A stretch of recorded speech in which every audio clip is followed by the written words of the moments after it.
Well, we'll have more about this in a little bit. But Jim, I Yeah, did want to possible. plug one thing before we move on. It's a brand new book, and I was fortunate enough to help out a little bit. Libnan Ayoub, he's a historian from Australia. His father was a wrestler for Australia. An Australian wrestler for many years. He campaigned all over the circuit for Australia. He would wave the flag. This book is pretty cool, and it's not like anything else I've seen. It's called It's All About the Belt, the World Heavyweight Title Belts of the American Wrestling Association, 1960 to 1990. And that's literally what it is. It's all about the history of the belts, the theft of the belts at times, the changing of the looks, the inmates that carved their initials into it. It is a fascinating book. It's on Amazon. I tried to search for it under Libden's name and it didn't come up, but if you look for it, It's All About the Belt, the World Heavyweight Title Belts of the American Wrestling Association. And I agree with you, because you or someone assuming your name sent me a copy also, and I just got it. I have not had a chance to read it thoroughly or look at even everything, but I flipped through it, as they say.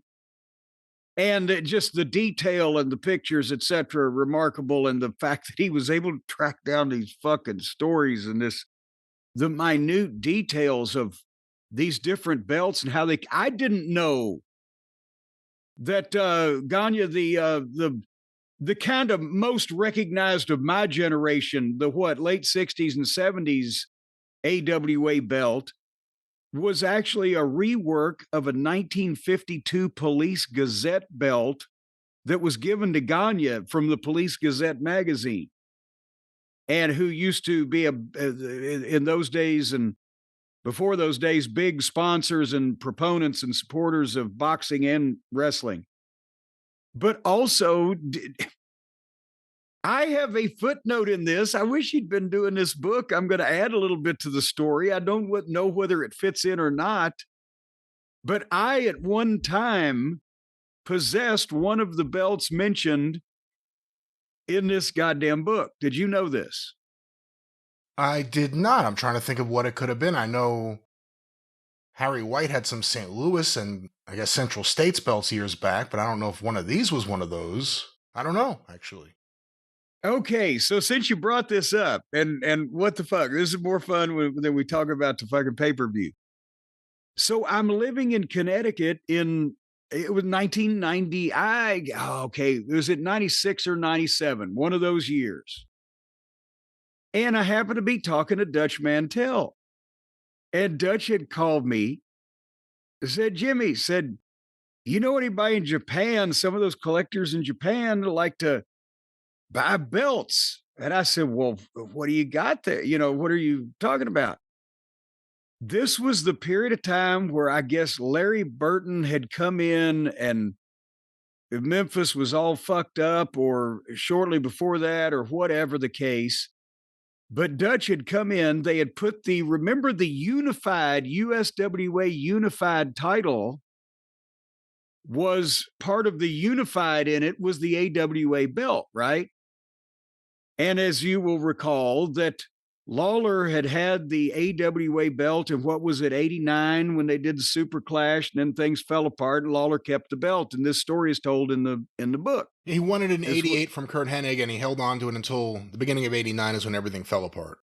Right. So Vern got a new belt made, and that's why you see pictures of that time period of the early 90s of Lawler as unified champion in Dallas or whatever. He's wearing the belt that used to be the AWA belt, right? So anyway, Dutch said, I've been the unified champion or a USWA.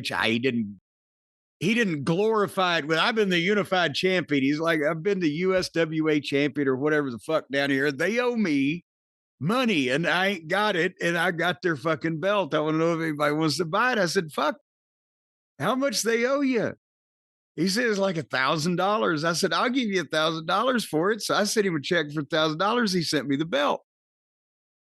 And I had that goddamn, not only in Connecticut, but when I moved back to Louisville, the place I used to live in, and when I moved back to the house here, I had it for, almost 20 years, probably. Pretty close to, right? Wow, I had no idea. Yes, but here's the kicker. So at one point, when I met Mark James and he'd come up and his brother Chris came one time and I can't remember. I don't remember Milliken coming up with it, but some way or another, Dave Milliken, who makes all the belts for everything, if your pants are being held up now, it's probably a Milliken belt. But he had taken over the industry-wide belt making business at the time from Reggie Parks, who he was a protege of. And I know people are saying, what the fuck is going on here? But all this is going to tie together. Through Mark, I met Dave. Through Dave, we're all talking. We've got belts. We got memorabilia. And Dave said, I'd love to buy that belt from you. I said, yeah, but that's the old AWA belt and all the great stars that have, here's the story. In 1995, like the year before the Dutch had won the belt or before whatever happened, Milliken, who had already started making belts with Reggie, or apprenticing under him, he bought the real unified belt from Lawler, but Lawler said, well, I'll sell you this belt, but I need a belt. So he made this goddamn belt. It was his first replica. So the point is, he wanted to buy the belt because it was the first replica he made. It wasn't the belt I thought it was that all these great AWA stars had held. It was the belt that the previous 3 champions in Memphis had held, right? And I was like, well, motherfucker. So I sold him the belt so he could have his first replica back. Hopefully you made a profit. I think I did. But still, I was like, well, son of a bitch. I thought, my God, Bockwinkel and all the greats have battled over that. No, it was like Dutch, probably Lawler, and maybe the Snowman or whoever the fuck. I don't know. Some of the stuff in terms of the title history is in that book in terms of how many times the title changed in the 80s. There was the prison belt. There was Stan Hansen and his incidents with the belt. There was Lawler leaving with the belt. Zbyszko needed a belt. It was even stolen one time in the 70s. The previous belt, I think it was, or maybe the late 60s, but the 70s. A guy ran up at the show just out of the crowd and snatched it from the ring announcer and took off, and they had to call the cops and track him down, and it made the papers. That's all in the belt, or in the belt. It's all in the belt. It's all in the book here.